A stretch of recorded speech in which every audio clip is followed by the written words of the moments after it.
हरिओम। मैं श्रीकांत शर्मा आज एक ऐसे विषय पर चर्चा करेंगे कि व्यक्ति जब अपना होश संभालता है तो सबसे पहले वह भवन और जमीन के बारे में सोचता है कि अपना भी एक घर होगा और अपना भी एक जमीन होगा। बहुत सारे लोग हैं जब नौकरी करते हैं या व्यापार करते हैं, कुछ ही सालों में उनका खुद का घर हो जाता है।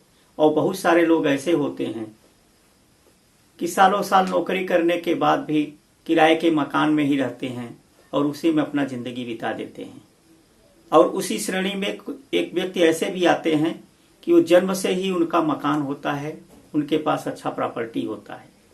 तो इन सभी का विचार करने के लिए कुंडली में किस किस तरह का योग और किस किस भाव से देखा जाता है, किस ग्रहों की स्थिति से देखा जाता है, इस पे आज चर्चा करेंगे। तो सर्वप्रथम कुंडली में लग्न और लग्नेश की स्थिति देखा जाता है। लग्न और लग्नेश की स्थिति क्या है, उसके बाद चतुर्थ भाव। चतुर्थ भाव पे कहीं क्रूर ग्रह तो नहीं है। चतुर्थेश चौथे भाव के अधिपति, चौथे भाव के मालिक, चतुर्थ भाव पर दृष्टि डालने वाले ग्रह या उसके साथ संबंध बनाने वाले ग्रह, घर के कारक, घर का कारक शुक्र होता है। और वहीं पर अगर भूमि का विचार करना है तो मंगल का विचार करेंगे। मंगल की स्थिति किस तरह से है, मंगल का संबंध किस भाव से है। अब चौथे भाव को देखते हैं। बहुत सारे लोग ऐसे भी होते हैं कि जन्म होता है तो उसके पास एक अच्छा भवन होता है, अच्छा प्रॉपर्टी होता है। और कुछ लोग ऐसे होते हैं कि जन्म के बाद भी घर नहीं होता और नौकरी करने के बाद भी उनका खुद का घर नहीं बन पाता। इन सब चीजों का विचार करने के लिए लग्न और लग्नेश को देखेंगे। सर्वप्रथम अगर लग्नेश का संबंध चौथे भाव से है, यदि लग्नेश मान लो यहां पर गुरु लग्नेश है और यहीं पे आके बैठ गए हैं, यहां पे विराजमान है, तो ऐसे व्यक्ति को कम प्रयास से ही इसका घर बन जाता है। ये कभी घर बनाने के लिए सोचता भी नहीं और इसका घर बन जाता है। वह घर चाहे पत्नी के प्रेशर से या बच्चों के प्रेशर से बन जाए, लेकिन ऐसे व्यक्ति को घर मिल जाता है। और दूसरा, यदि लग्नेश का संबंध, लग्नेश चौथे भाव में विराजमान हो, मान लो यहां पर गुरु विराजमान हो, तो ऐसे व्यक्ति को घर बनाने की इच्छा शुरू से ही रहता है। क्योंकि लग्न जिस भी भाव पे दृष्टि डालता है या जिस भाव से संबंध बनाता है उस स्थान की वृद्धि करता है। जैसे मान लो जहां लग्नेश पंचम भाव पे है तो ऐसा व्यक्ति एजुकेशन, पढ़ाई के लिए उसका बचपन से ही इच्छा रहेगा। अर्थात यह ज्योतिष का एक नियम है, लग्नेश जिस भी भाव को देखते हैं उस भाव की वृद्धि करते हैं। अब दूसरी बात देखते हैं, चतुर्थ भाव। चौथे भाव का संबंध देखेंगे। चौथे भाव का किस किस भाव से संबंध है। महर्षि पराशर ने कुछ सिद्धांत दिए हैं। पहला सिद्धांत यह है, फोर्थ लॉर्ड और नाइन्थ लॉर्ड में अगर परिवर्तन योग है तो ऐसे व्यक्ति को अच्छे भवन का मालिक होता है। चौथे का संबंध 11वें से परिवर्तन योग बनाए तो अच्छे भवन का निर्माण करता है। चतुर्थ का पंचम और पंचम से 11th का परिवर्तन हो तो ऐसे व्यक्ति को अच्छे भवन का सुख भोगता है। अब देखते हैं इसको किस तरह से विचार किया जाएगा। तो यहां पर एक कुंडली लेते हैं। ये कुंडली में देखते हैं, ये धनु लग्न की कुंडली है। और सबसे पहले हम लग्नेश को देखेंगे। और लग्न में देखते हैं तो यहां पे कोई ग्रह नहीं है, तो हम लग्नेश को देखेंगे। लग्नेश यहां से 11th लाभ स्थान पे स्थित है। तो ऐसे व्यक्ति ये यहां से इसको भवन का लाभ होगा, मतलब घर का इसको लाभ मिल रहा है। और वहीं पे देखेंगे चतुर्थ भाव के स्वामी की दृष्टि देखेंगे। चतुर्थ भाव के भी स्वामी गुरु ही है और ये भी यहीं से संबंध बना रहे हैं। फिर चौथे भाव को देखेंगे। चौथे भाव में शुक्र है। शुक्र उच्च का होकर के बैठा है और शुक्र जो है भवन का कारक होता है। चौथे भाव में उच्च का शुक्र जातक को अच्छे भवन दिलाता है, अच्छे भवन का सुख दिलाता है। ये तो लग्न से हो गया। फिर यही बातें हम चंद्रमा से भी देखते हैं। ये चंद्र लग्न है। चंद्रमा से 1 2 3 4 5 6 7 8 9 10 11 चंद्रमा से 11वें भाव में चतुर्थेश, यानी चंद्रमा से चतुर्थेश कौन हुआ? कुंभ। कुंभ के स्वामी शनि। शनि यहां बैठे हैं, तो यहां से भी एक अच्छे भवन सुख दिखा रहा है।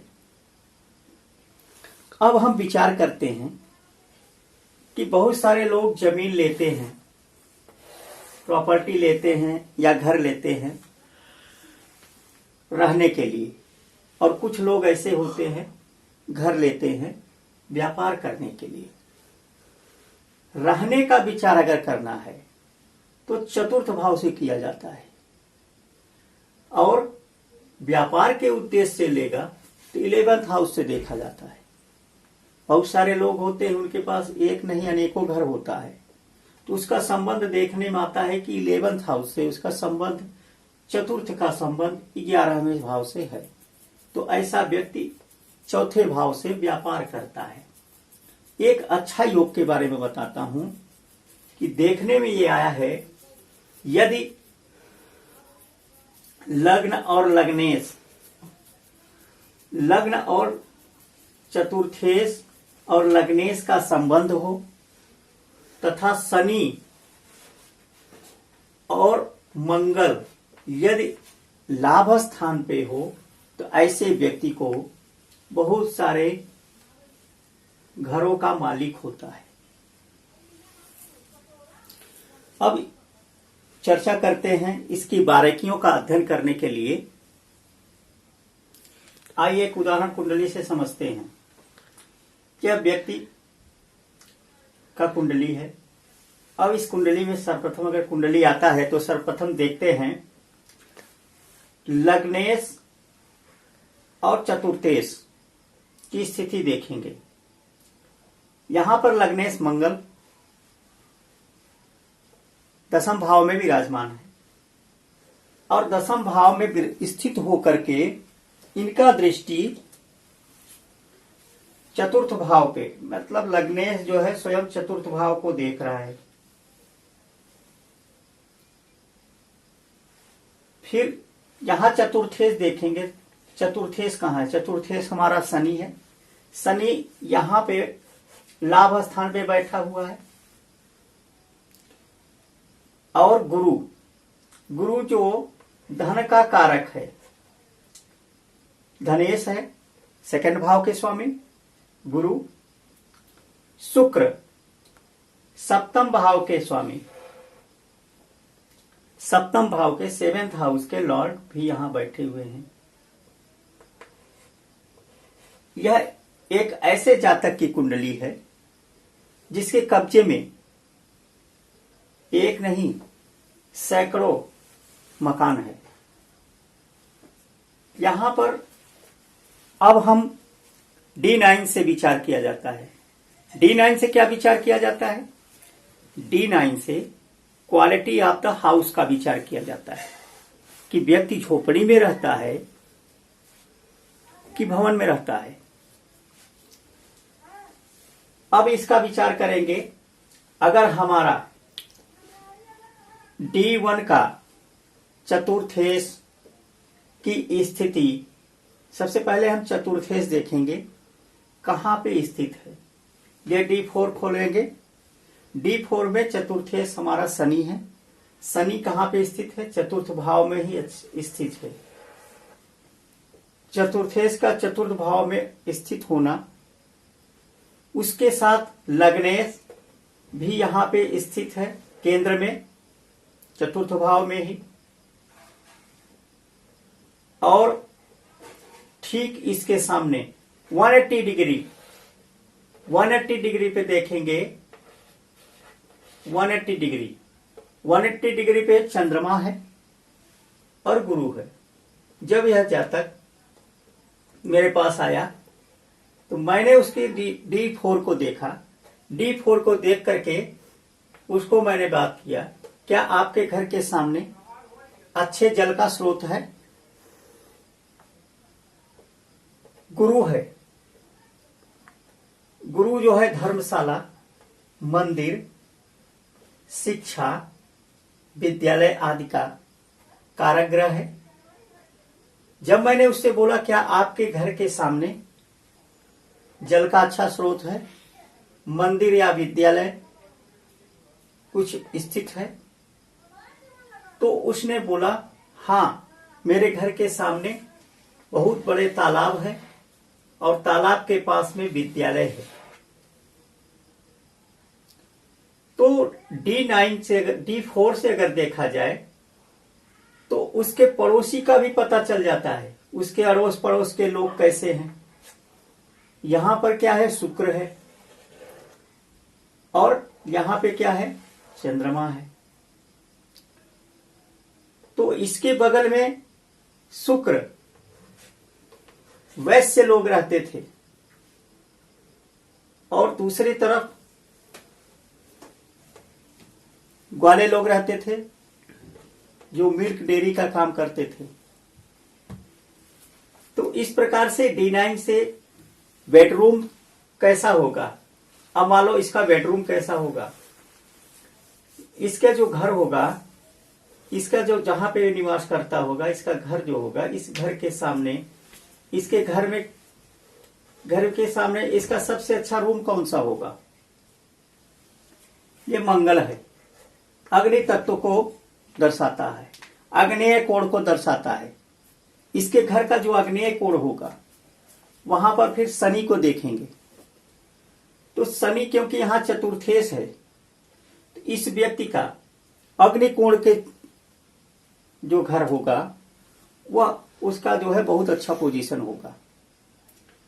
इसी प्रकार से अब कुछ लोग बोलते हैं कि मैंने जमीन तो ले लिया लेकिन वो विवादों में फंसा है। अब विवाद का कारण, अगर चतुर्थेश का संबंध छठे से हो जाए, सिक्स्थ लॉर्ड से हो जाए या छठे भाव में आके बैठ जाए, तो ऐसा व्यक्ति मकान तो लेता है लेकिन वह मकान उसके विवादों में फंसा रहता है।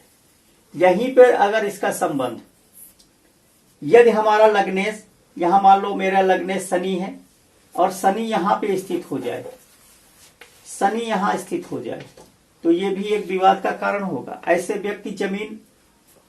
ऐसे व्यक्ति घर बनाएंगे, घर तो बना लेंगे लेकिन ये क्या है, यहां से गिनेंगे तो ये 12वां स्थान है, इसका हानि, इसका व्यय का स्थान है। ऐसे व्यक्ति घर बनाने के बाद भी अपने घर में रहने का उनको जो है बना तो लेते हैं। जैसे मान लो दिल्ली में उनका जॉब है तो गुड़गांव में अपना घर बना लिए हैं, लेकिन रहना उनका जो है दिल्ली में ही हो रहा है। तो ऐसे व्यक्ति घर बनाने के बाद भी उसका जो है सुख नहीं पाते। इसी प्रकार से यदि अब इनका संबंध चतुर्थेश का संबंध यदि राहु की दृष्टि पड़ जाए इस पे, या चतुर्थ भाव पे राहु या शनि की दृष्टि हो, राहु की दृष्टि हो, पाप ग्रहों की दृष्टि हो, तो ऐसे व्यक्तियों को जो भी जमीन लेता है उसमें विवाद भी हो जाते हैं। तो इसी कड़ी के साथ मैं अपने इस वाणी को विराम देता हूं। इसका अगला वीडियो भी बनाएंगे आपको।